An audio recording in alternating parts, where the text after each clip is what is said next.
All right, everyone. I think we'll probably just get started. Other people can join us if they come in. Just a wee reminder to keep your microphones off while the talk's on, and then there'll be a chance to ask questions and discuss later on once Lucy's finished speaking. So, welcome to our speaker for this evening, our newest member of staff, Lucy Dean, permanent member of staff, that is, Lucy's going to be talking tonight about a subject which is where her research is taking her. So the topic tonight is Reaching the Estate of Manhood, a case study of James V. Previously, Lucy has looked at issues around state ceremonies and the Scottish monarchy, particularly funerals, coronations and weddings. So we're interested to hear tonight what you have to say about the estate of manhood and James V. Thank you. Let's try and get my PowerPoint back up. Don't know if that means people can't now see me. Yes. Does it? Yeah. Oh. Well, the PowerPoint's pretty. Anyway, that's fine. Okay, thank you very much for the introduction and to everyone for coming along to listen, either in person or on VC. Today's paper is going to do two things. Firstly, it will introduce the new project I've been working on intermittently when I can snatch some time, so it's been a very slow process. Currently titled Reaching the Estate of Manhood, Manliness, Visibility and Coming of Age of Scottish Monarchs from 1460 to 1603. The premise of this project is to utilise gender theory and more specifically the study of masculinity as a new method for exploring the late medieval and early modern period in Scotland, an area which is surprisingly underexplored. Secondly, the paper will present some findings from a case study that I've been undertaking on James V that I hope to publish as an article or edited chapter in an edited collection to stake my claim on the theme as soon as possible. I will also be presenting a worked up version at the Centre for Gender History Workshop in Glasgow in January. As such, it's very much a working paper and all comments and thoughts are very much appreciated. Renaissance and early modern Europe was a highly competitive arena in which display was a prime component to the demonstrations of power and authority. The Field of the Cloth of Gold, orchestrated by Henry VIII for meeting Francois I, epitomised the way that Renaissance monarchs postured and confronted each other outside of the field of war. This ceremonial bonanza near Calais from the 7th to 24th of June 1520 saw Europe's prime Renaissance movers nearing the prime of manhood attempting to outshine each other in martial and cultural demonstrations. Displays of manhood were central to power politics in this era, even arguably for female rulers such as Elizabeth I. Yet manhood did not just denote male gender and the ability to show prowess in manly activities. The prime state of manhood was also linked to age, stability, the owning of property, and social and marital status. It's this wider definition of manhood that I'm particularly interested in terms of Scottish monarchs, and particularly at the moment, the idea of coming of age. There has been a growing interest in masculinity and gender studies in history since the 1980s, with an increasing focus on masculinity in the pre-modern era more recently. This has seen rise to a number of studies combining kingship and masculinity, reaching back into the medieval era, such as work by Christopher Fletcher, Catherine Lewis and Emma Levitt. A recent workshop at St Andrews exploring masculinities in Scottish history in 2014 and the subsequent edited collection edited by Elizabeth Ewan and Lynn Abrams underscores an increasing pre-modern engagement with male gender as an important construct in Scottish history. Yet, in their introduction, Ewan and Abrams openly admit that this is a starting point for an area often overlooked in the Scottish context, suggesting that men are everywhere in narratives of Scotland's past, but at the same time they are nowhere. Equally at present, the studies of masculinity in Scottish history primarily focus on later periods, such as the 2014 volume by Carr on gender in 18th century Scotland. An article by Katie Barclay, Tanya Cheadle and Eleanor Gordon, considering the state of gender in Scotland in 2013, emphasised the great progress being made generally in the field and particularly in women's history. Yet Barclay and co. also identified a continuing dearth of research and work on the late medieval and even the early modern, pre-1700, in terms of masculinity in Scotland, especially so in discussions of politics and power structures. Even in Ewan and Abram's seminal volume covering 9 centuries from 1100 to 2000, only 5 of the 13 essays deal with the period prior to 1700, and only 2 of these provide medieval case studies. Cynthia Neville and Sergei Mayner explore 12th to mid-14th century representations of masculinity through seal design and literary portrayals in Barber's Bruce, respectively. My own research, therefore, will be drawing masculinity and late medieval, early modern Scottish kingship together in a comparative manner currently absent from the Scottish historical research. Yay!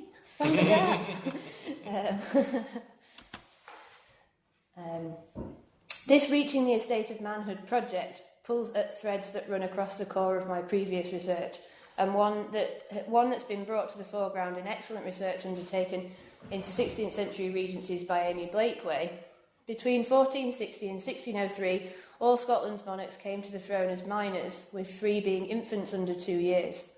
The larger study that I one day hope to undertake would intend to look at the 4 male monarchs who come of age after accession after 1460. So James III, James IV, James V and James VI. Particularly through the lens of ceremony and ritual at all levels, considering the wider definition of manhood noted previously. There's potential perhaps for discussing Mary in these terms as well. Her contemporary Elizabeth I of England is frequently discussed in terms of kingship as much as queenship. However, whether this is something to be included in a main study or explored separately is still to be decided. Each of the male monarchs under consideration has acquired significantly different reputation in the annals of history. The investigation intends to pull on parallel themes of manliness, visibility and coming of age to offer a new angle of comparative analysis on these Scottish Renaissance monarchs, something else which isn't very often done either. By default, this will also lead us to ask questions about broader shifts in regards to these concepts during this transitional period in Scottish history, purposefully crossing the Reformation. For example, to what extent did the expression of manliness change across this period, and did it correlate to the popularity or lack thereof of the respective monarchs? So there'll be 4 complementary strands to the research initially, but as the pilot of James V develops, it's likely to dictate the extending beyond or limiting various remits that I've already come up with. The first strand involves expanding research in financial accounts, which is kind of where I'm most comfortable a lot of the time. But this for Scotland, where chronicle and other descriptive accounts often fail in giving full descriptions of ceremonial events, particularly at everyday level, this aspect is crucial in gaining an understanding of the modes of display Scottish monarchs undertook. The second strand will engage with visual and material culture. As Stuart D. Campbell recently argued, we need to be more aware of the language of material culture as a mode of understanding the ways contemporary individuals expressed shared values and ideals. This too allows me to further indulge on an ongoing passion for the exploration of material culture as evidence. In parallel to this, the third crucial strand will explore didactic, including heraldic texts, advice, literary, religious and medical texts to engage with contemporary views on manhood, youth and age, accessibility and kingship. This strand, or perhaps an additional one, depending on how the findings go, will also include comparative investigation on the education of these kings, if it's at all possible to be discerned. The final strand will focus, where possible, on written records by or about the kings in question through letters, declarations, announcements and descriptions, and particularly in the case of James VI, the king's own writings and speeches, to gain insights into their own understanding of kingship and any inferences made in regards to manliness or coming of age. The work done on my pilot on James V to date, which will be the focus of the remainder of the paper, has predominantly worked within the first 2 strands outlined above, with some more tentative explorations into the third and final strands being woven in, hopefully woven, or not just plonked. In particular, this will include some comments on initial work looking at literary and poetic works of the poet and royal herald David Lindsay, and early research into collections of letters at the British Library, which have revealed some interesting occurrences in terms of language used when referring to the king in letters during James's early reign. The extensive and expensive refurbishments of Stirling Palace by Historic Scotland have brought James V and his modes of display into the spotlight of late. However, like all Scottish kings, there is still much to learn about him. This paper intends hopefully to bring some new layers to that understanding. From his father's death at Flodden in 1513, James V was thrust into the spotlight in the first state ceremony of his reign, being crowned before he was 18 months old in the Chapel Royal at Stirling Castle. Thus, for much of his reign, he was a child. He was only 16 when he began ruling in his own right in 1528, and even when he married Madeline, daughter of Francois I, on the 1st of January 1537, he was only 24 years old. James did undertake his Act of Revocation in April 1537, an act seen to signal the full end of minority, but he was by far the youngest reigning monarch compared to European Renaissance giants of the period at the time. So Charles V is 36, Henry VIII is 45, and Francois is 42. In fact, dying aged just 30 in 1542, James V would never reach the true manly age, following on from youth between 34 and 40 years old, as recorded by some contemporary and near-contemporary didactic and medical texts. In initial explorations into contemporary Scottish comments on age, it's notable that in the opening of his poem The Dream, circa 1526, Sir David Lindsay talks about himself being at the end of his youth at a time of the composition when he would have been nearing 40 years of age. James V was, by all such estimations, essentially a youth rather than an adult man for the majority, if not all, of his reign. This must therefore be recognised as something that could have figured largely in contemporaries' understandings of him, and which should, as such, figure more prominently in our efforts to understand the king and his reign. By 1524, when James was 12, and the official end of his minority in 1528, James V was declared to be ruling Scotland in his own name at least 3 times, in 1524, 1525 and 1526, by various individuals vying for power during his minority, including Margaret Tudor and her by this time estranged husband, second husband, Archibald Douglas, Earl of Atholl. Each shift of power was accompanied by ratifications of declarations made in Parliament, changing the keys of office, the handing over of the Great Seal, oaths made by lords and estates, and in 1526 a new coin depicting the king in an imperial crown also appeared. In both 1524 and 1525, these declarations are also recorded as being combined with royal entry-style events that publicly paraded the young king before his people.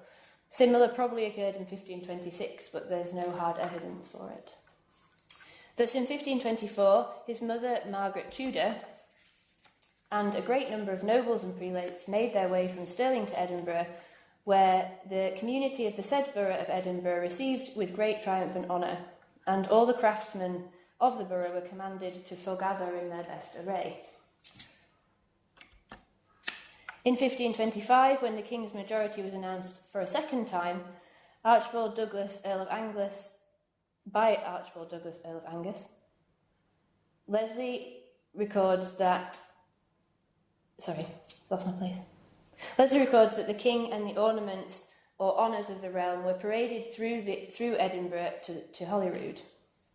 At these crucial junctures in the transferal of power, nominally to the young king, but in reality between minority leaders, processional displays including the king, estates and royal honours, reminiscent of ridings of Parliament or even the coronation procession itself, functioned to make the monarch visible to his people and promote the stability of the realm using established and recognised rituals. Even as a child, the king was a powerful symbolic tool for those who sought power. Public demonstrations of crown authority featuring the young king were also taken beyond the capital into localities.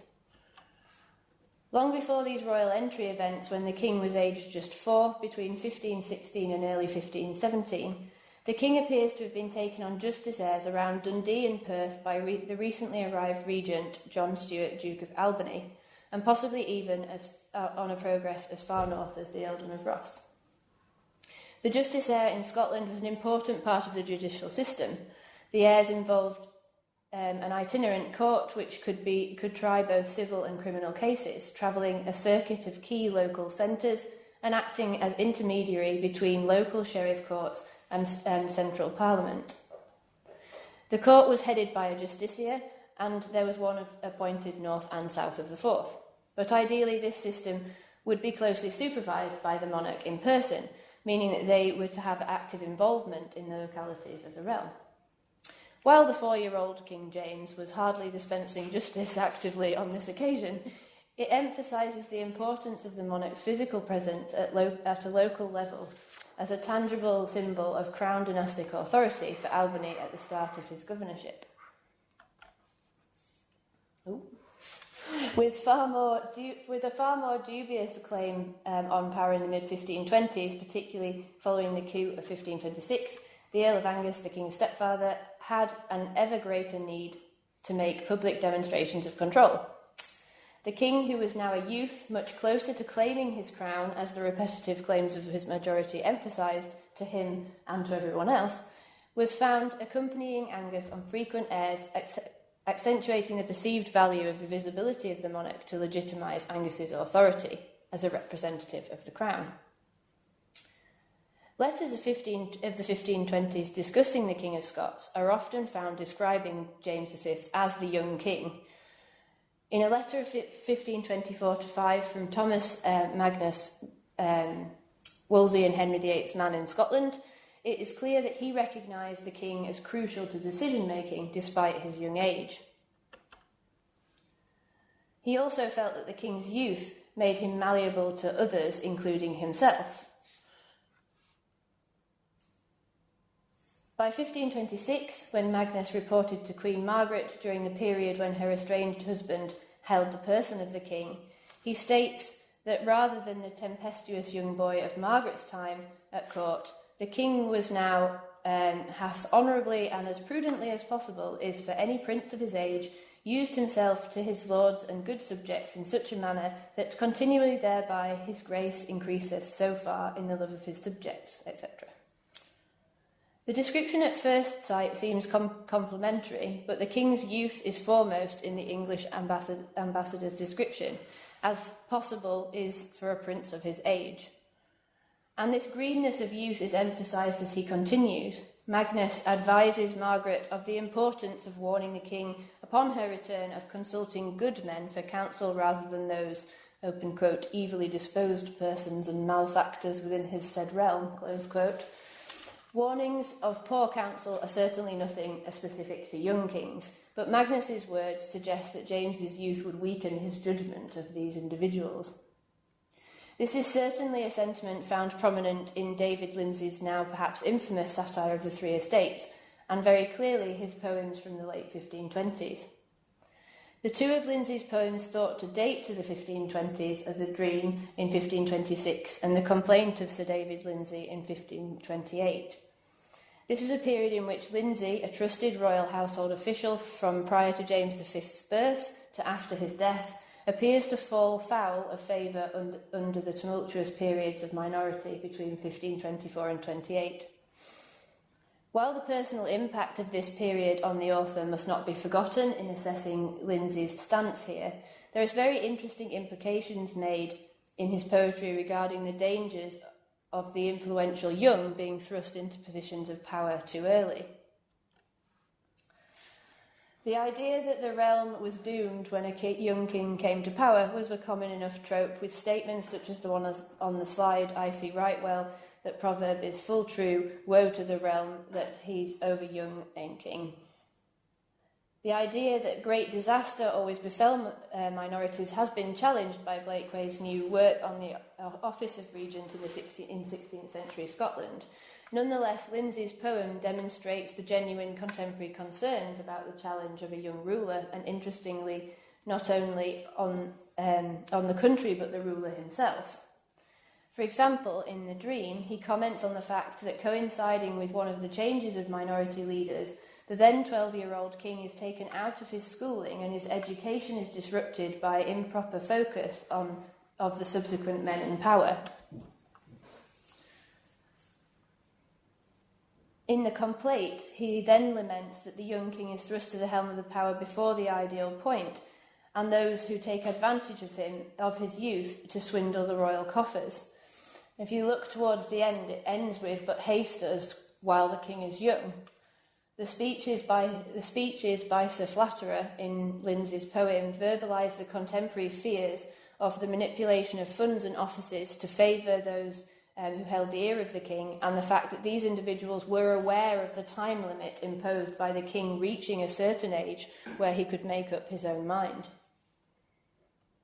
These examples were from James's childhood and minority, so these references to youth of the king are perhaps less surprising.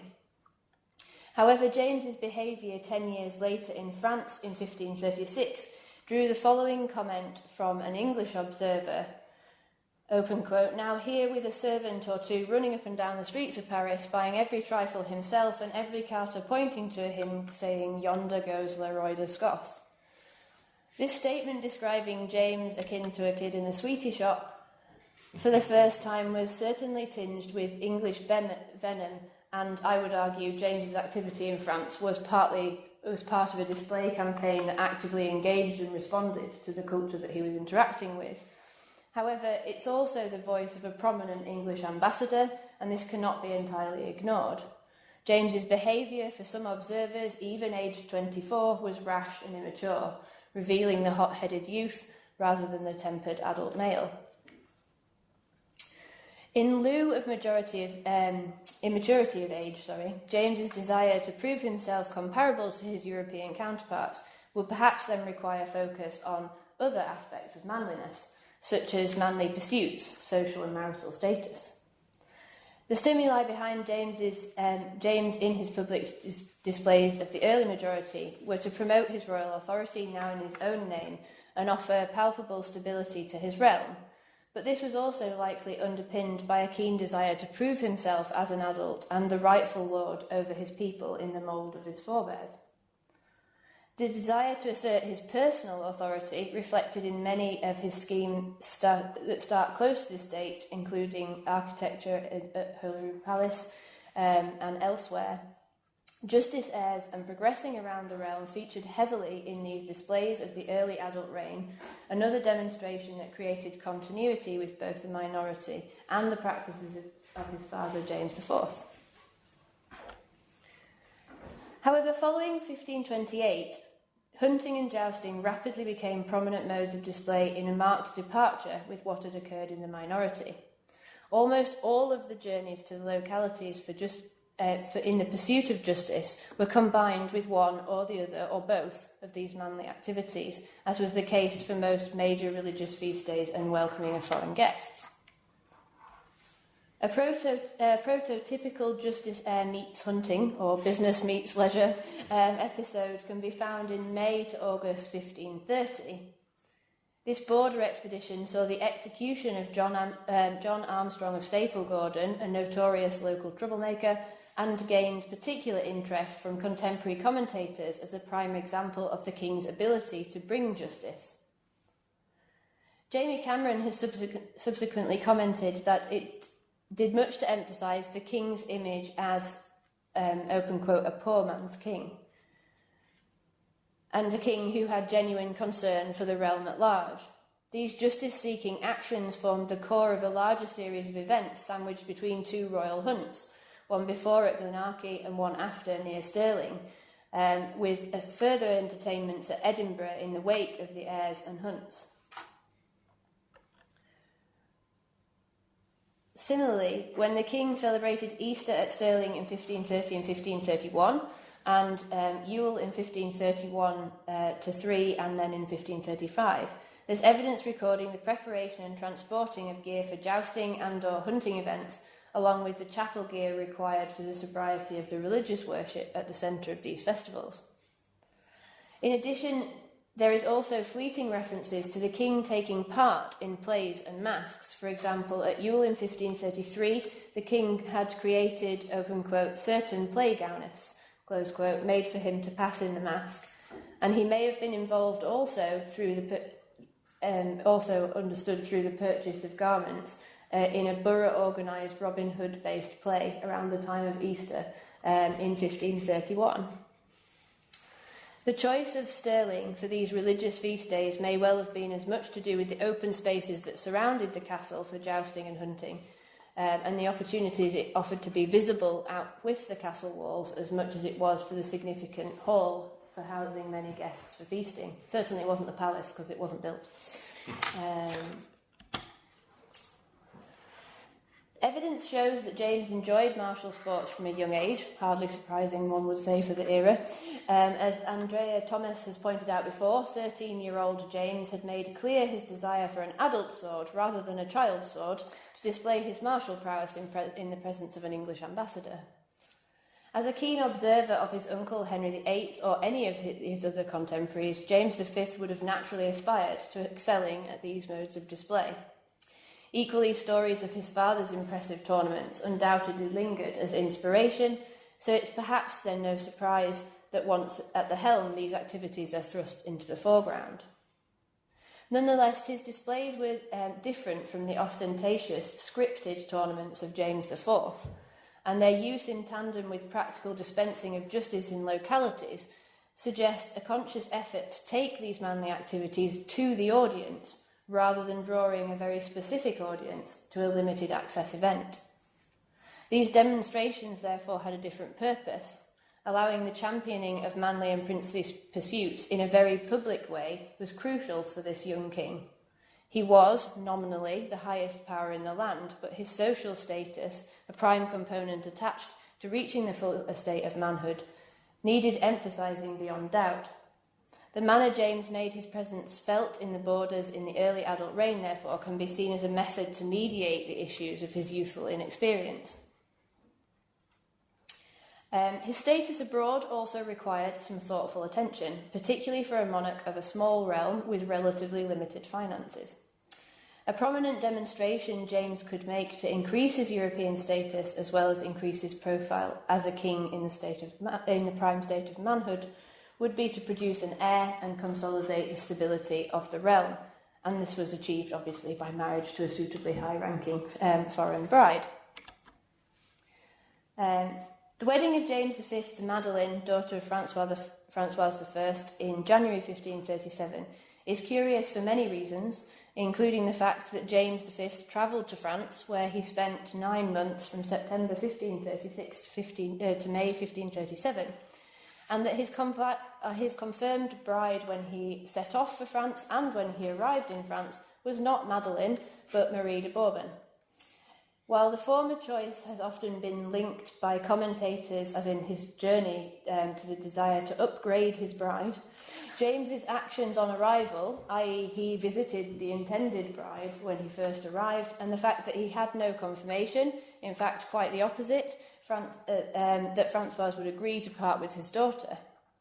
The decision to leave Scotland for an extended period could more readily be linked to his need to attain those attributes that would bring him closer to the estate of manhood. For example, Jamie Cameron's argued that by leaving his realm under the charge of others for an extended period, the young king exuded confidence in the stability he had managed to create, thus demonstrating his abilities to administer his own realm from a distance. Contemporary literature, both romance and instructional, also advocates the collection of manly deeds can assist in making a male into an adult, and heroes of great romances often used the search for renown as their reasoning for travelling abroad. A similar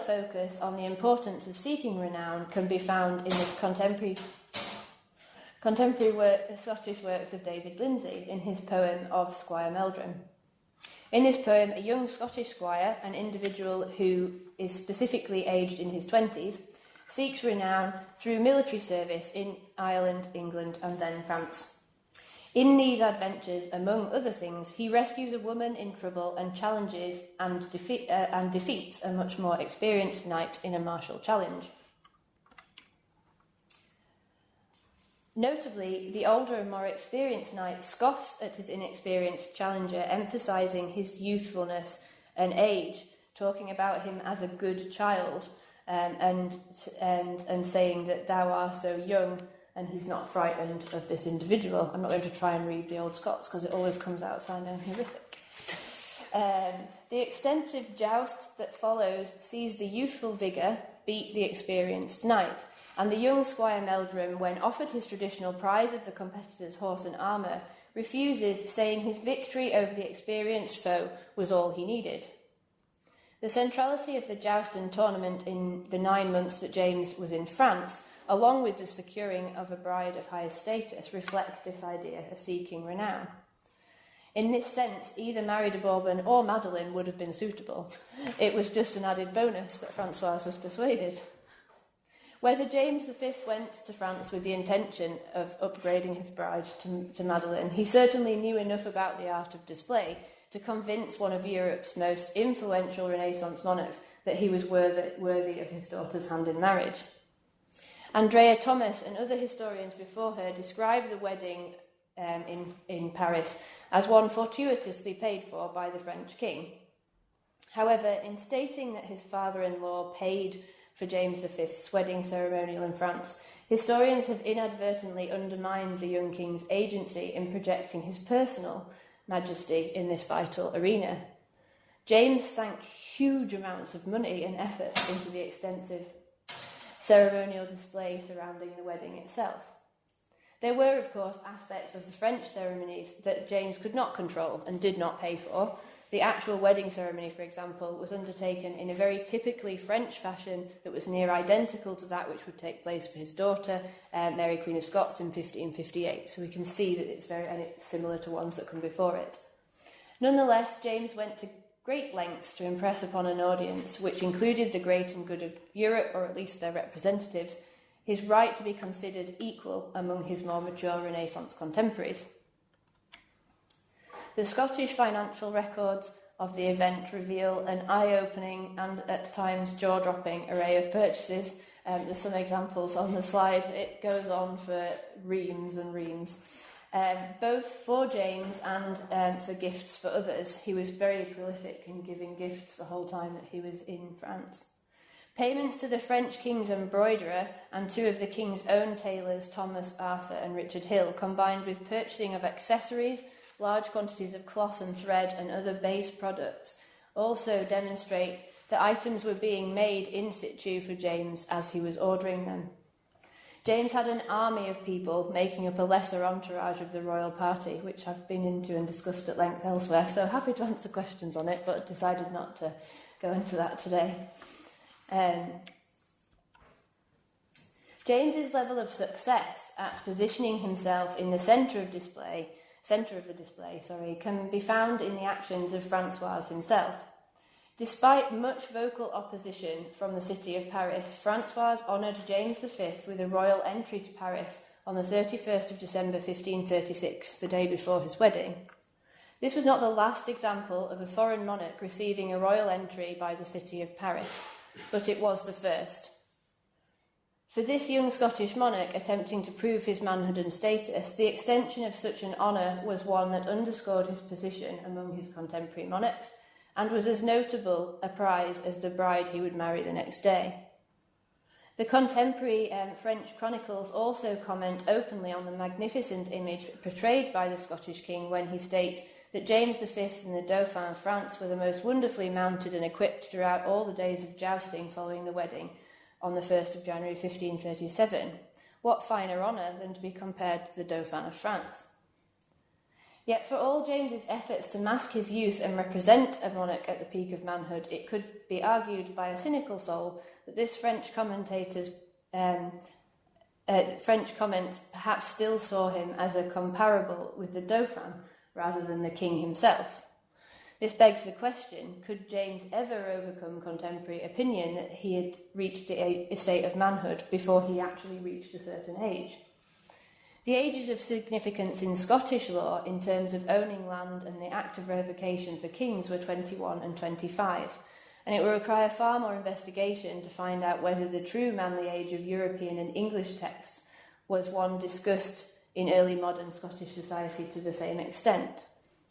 The question of whether there was a different set of expectations in regards to manliness and masculinity in Scotland, and whether this is in any way due to the young accession ages of the Stuart kings during this period, will be at the heart of the subsequent investigations that I undertake. The main examples here jump straight into the king's own projections on a whole, and there is much work to be done regarding contemporary expectations to be able to answer such questions. Nonetheless, I hope that I have given some food for thought in my efforts to illustrate the importance of asking questions of what it was to be a man when looking at the future of late medieval and early modern Scotland.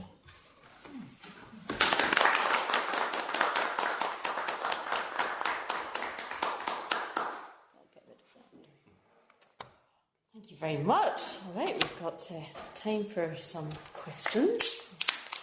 What is going through people's minds?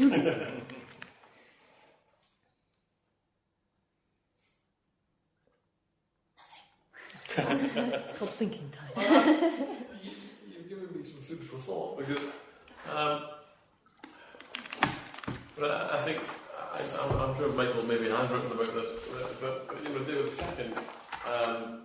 when he comes back to Scotland in 1341, he's what, 17, 18? Mm-hmm. When he's captain at Earl's Cross, then he's 24. Mm-hmm. Like he is young. He's still in his youth, and he's been reigning actively for 5 years and has led campaigns, and that's rather different from James. But he's still very much in that youthful period, which I've never really considered before. I suppose obviously it's a different period, but yeah. That's interesting to think of, just in terms of how he goes about things when he returns from exile, what he does and how he does it, and whether it's to do with the extent to which he's trying to enforce an adult image of himself on his people. It's not just about kingship and lordship and being a military leader, but it's actually got other things as well. And that those military leaders who are already in situ won't necessarily give way as easy, because they'll see him as being inexperienced and, as with your resources, a youth. Yeah, I tell you what. Yeah. Sorry, that wasn't the question at all. Yeah, no, that's fine. I think it was all the work that I did on crowning minors that made me think more, because obviously their first ceremony for a lot of Scottish monarchs that they're in charge of, the first is their wedding usually, if they're crowned as a minor because somebody else crowns them. And there are other smaller rituals in the build-up to that I think because I've focused on very key, because of space, key ceremonies. It meant that the sort of how they get from being a child to that point where they get married, and by that point they're not necessarily considered an adult yet, though still even then it's where we see them as becoming a major, no longer a minor king. But does that mean that they're actually viewed any more of as an adult, or are they still their adulthood somehow questioned because they're still that young? Just to kind of leave the second, but in so in 1041 when he leads a raid, he doesn't lead a raid in England, that's the point. He takes part in a raid into England, but under John Randolph, Earl of Murray's banner. And so he's there incognito, as it were, Randolph almost as a kind of foster father figure. But the following year, when he leads an invasion in England, it's under his own banner. And it's very clearly stated in the sources that 1 year is not, but the following year is. And it's almost him, he hasn't, there's no majority there, he's 18, 19, but he's effectively acting as if it has. But he's earned his spurs the year before, so that's it, that's enough. Or at least that's perhaps what he's trying to promote.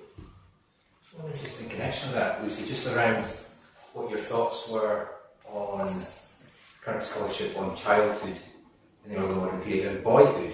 So were external perceptions actually very much that the king in his minority was not an adult?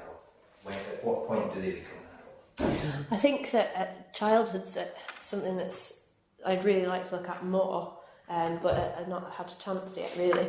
But I mean, because the problem with looking at kings specifically is that there's obviously a lot of extra stuff going on around trying to understand what happens to them as children, which is why I'd like to push beyond and look at nobles who come to power. So just because of records, the likelihood of being able to find the information is more likely for the elites. But looking at noble heirs who come into possession as children, which happens a lot in Scotland. It's not just the kings. There's a lot of young earls a lot of the time. James II and the Earl of Douglas is a perfect example of two youths getting a bit drunk, really, carried away with a knife. But that's how Michael always describes it to third years. It's brilliant watching their faces, because they don't think of them being young. They think of them being two grown men fighting, and where it's actually they've been drinking for about 24 hours, and they're both in their early 20s, and James II's like, you can't have this agreement against me again, and he's like, yeah, I can. It's if you look at it more as young lads sparring, wrecked and sparring with weapons, it suddenly brings it back down to a level that people can understand a little bit more. And I think that's what I'm trying to do is try and I know that Scottish kings there's a lot of debate about whether Scottish kings in this period saw themselves as divine, and that's not something I want to get into right now, but I think in reality they were a lot closer to their nobility than an English monarch at the same time, or a French monarch at the same time, and I think that has to have a bearing on the way that they act and respond to things. Is violence perhaps in the sense of campaigning, like what Ian was talking about there, you didn't mention that as being a way that James tried to prove himself. Was that just lack of political opportunity, or would that not have been another way that he could have proven? Yes, but Yes, it would, but jousting becomes sort of the polite way of doing it without actually having to take your country to war. Right. And where they can avoid it, they do, on a large part. I mean, the end of James's reign is not quite the same, but he actually doesn't really ever prove himself on the field of war. And there's the bad example of his father. And James IV dies at Flodden, and James III also dies on a battlefield. So it's James II gets blown up by a cannon. It's not a good record. I probably steers clear of that for a good reason. Andy, did you have a thought? That was Francis. Sorry. Yes. Hi. When he was travelling around the country in his airs, did you call them? When he was being paraded, how far north did he get? Do you know? Nowhere near as far north as they should. James IV's the one that travels the most to the north.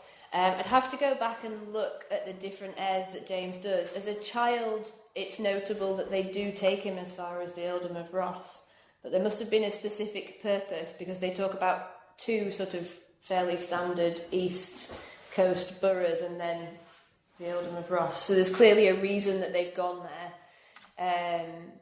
But there's I'm trying to think of whether he doesn't travel. He travels to the Isles on a couple of occasions, but with specific purpose. I'd have to go back to the accounts of the heirs. There's far more in the borders for James V. In terms of heirs that I can think of off the top of my head, but again, it's something that I'm sort of building up a profile of at the moment, and fortunately the records are a bit hit and miss even in the 1520s, 1530s. The lordship of the Isles isn't the same problem that it was in his father's. Well, it's a different problem. More of a problem. It's falling apart. But it's not such a threat. It's a different kind of threat. It's not a threat to the crown, it's a threat to law. I mean, he what you were saying about proving himself in war, one of the things that James does do, taking his ships round to the north, because he goes round the north as well, doesn't he? He goes right over the top and down. And because he can put together that many ships and show up with it, and that actually, it's not something that Scottish kings often try and do against the Lords of the Isles, because usually it's the Lords of the Isles that are providing their ships.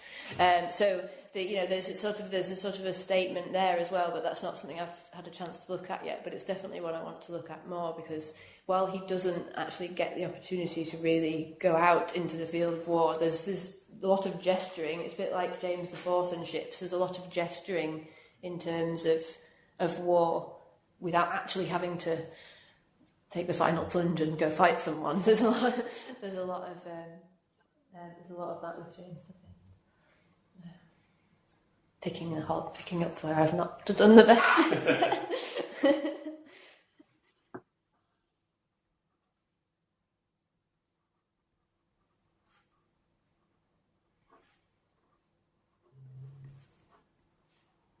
More thoughts or comments? Hi, Lucy. Hi, thanks for your talk, Lucy. I really enjoyed it. Actually, I think you've kind of already answered the question that was in my mind as you were speaking, but it was this thing about how the Scots viewed the kings, and whether, did the Scots actually expect a king to be a mere man seeking manliness, or did they actually see their king as something more than that, something a bit more divine, as it were? I just wonder if these kind of manly sort of qualities that you might associate with knights and things, would that apply in the same way to a king? Would he be sort of exempt from normal expectations, as it were, because of that?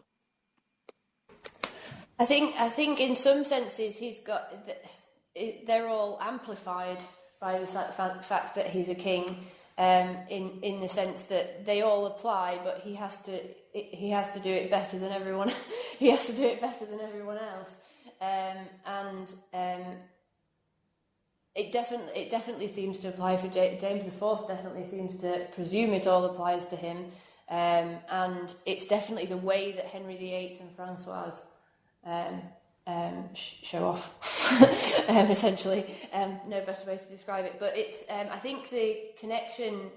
It's interesting. It's something that I talk about quite a bit when in my thesis. Actually, is the sort of the economy of scale that Scottish kings have, I call it, in terms of ceremony, and they know when and where to spend the money, because they know it's who is important to use the money. They use the money wisely in that sense. Well, we see it now as excess.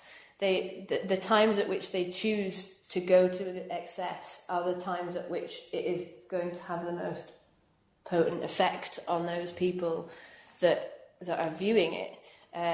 There's weddings, obviously, when there's foreign visitors. A coronation is for the people of the country, and it has very little effect on anyone outside the country until England starts sending ambassadors in the 16th century. But before that, you have very few foreign guests at any kind of Scottish coronation. Sometimes at funerals, but not very often.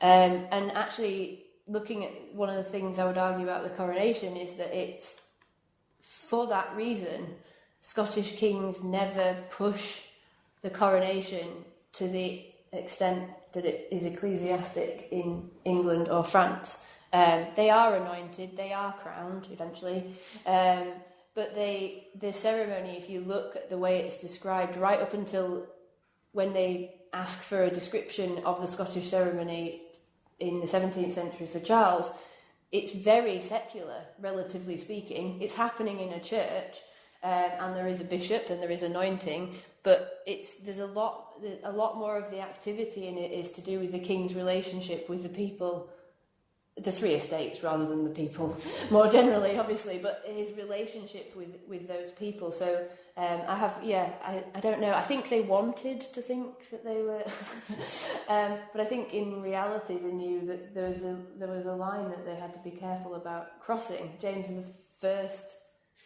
crosses it, but the connections between divine right and James I are actually really fascinating. He promotes it perhaps more so than any of the later 16th century right through to James VI. So it's quite interesting to see which ones, and it's got to be the influence of growing up in England that does it for James I, because he thinks that's right. He thinks that's his right. Well, he's got Henry V as a person to copy. It's problematic when you go back to Scotland having Henry V as a role model. How significant is the travelling to find a bride as a rite of passage to manhood and adulthood? I'm just thinking of James VI and his witches of North Berwick and all of that, where it doesn't go so well to start with, but he manages it in the end. I just wondered how you felt about that. Was that the sort of last stage in improving his... I have a feeling that there may be similar motives behind James VI. I obviously haven't looked at James VI in the same extent, but I think that there's more questions being asked potentially of James VI's masculinity by that point anyway. So I think he's aware of the kind but that's one of the things I'm not sure. I don't know how similar the ideas of manhood would be by the late 1580s, early 1590s post-Reformation, and that's something I'm really interested to figure out, whether that is the same, and whether I think a lot of those things survive in long past the Reformation, but I think there are significant shifts. There's definitely more focus. For instance, when you look at godparents and baptisms, which is a totally separate thing, but on fatherhood and parents and the importance of being a good father. So perhaps at the point you become a father, that can then combat some of the things that perhaps couldn't be combated previously. I don't know. There's things that have come up from other bits of research that I've done that make me question what changed, and whether it was the Reformation or whether it was other things that changed those sorts of views. Is there, just following the kind of tourism stuff and, your comparison with Henry VIII and Francis I mean, do we have any evidence of James investing in armour, for example? Armour? Yeah. Yes. Yes.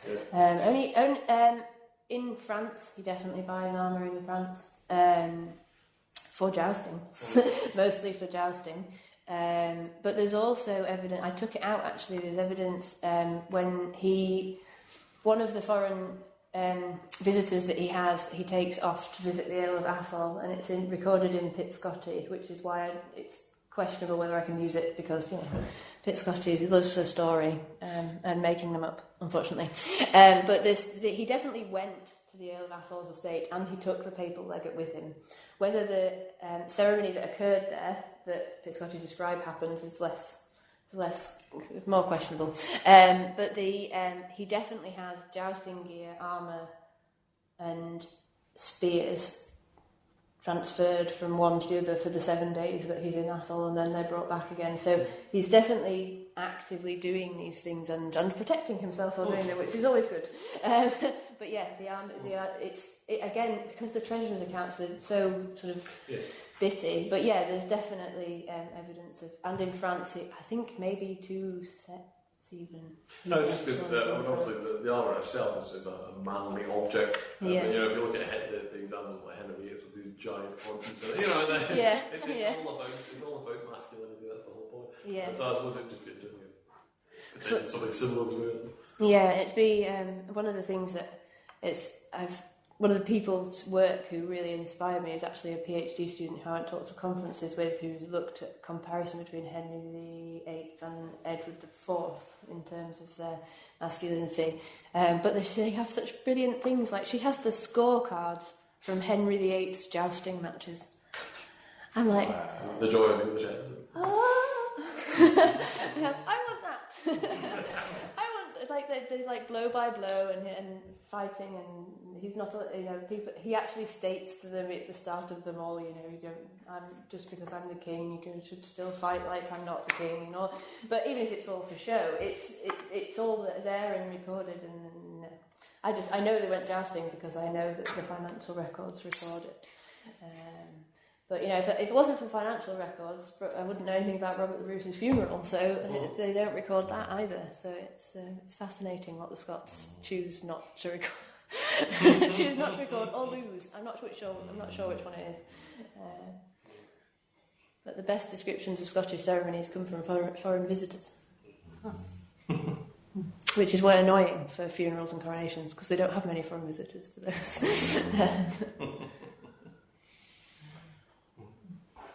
Great. Well, are there any final questions? Finish us off with? Oh, one more, but it's the whole the discussion. And one of those early years and possessions and things with, obviously it is about, as you say, the various minority regimes trying to say something about. I wonder also if there's kind of collective memory of the trauma of the various minority regimes in the previous century. It's also about trying to secure a position in the longer term as well as the short term, because all these regimes fall fast whenever the king takes his power back. Yeah, I think there's definitely. I think that the process, the way that each time they do it, the process is so similar, and so we do all these things because that makes it right. There's a definite that becomes far more notable in the 16th century, and I think. It's just the TV. Oh, it's the TV.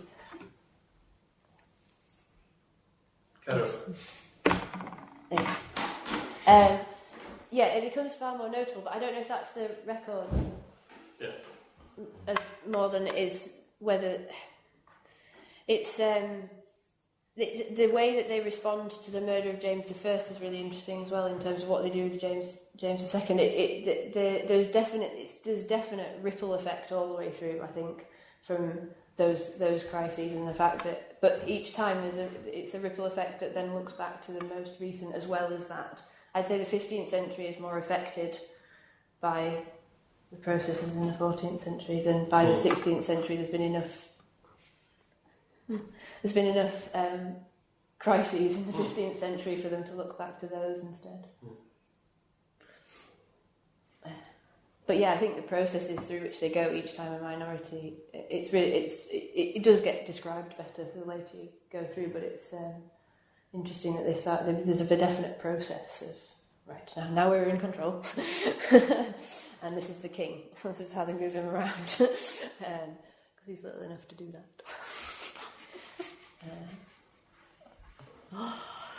Great. All right. Well, thank you very much, Lucy, for a very everyone for coming. stimulating talk. And yes, thank you everybody for coming along at the end of another dark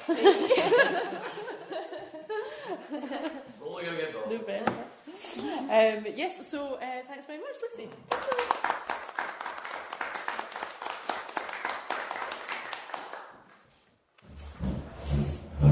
Okay, thanks very much. Yes, nice to see you. Bye. Bye. Thank you.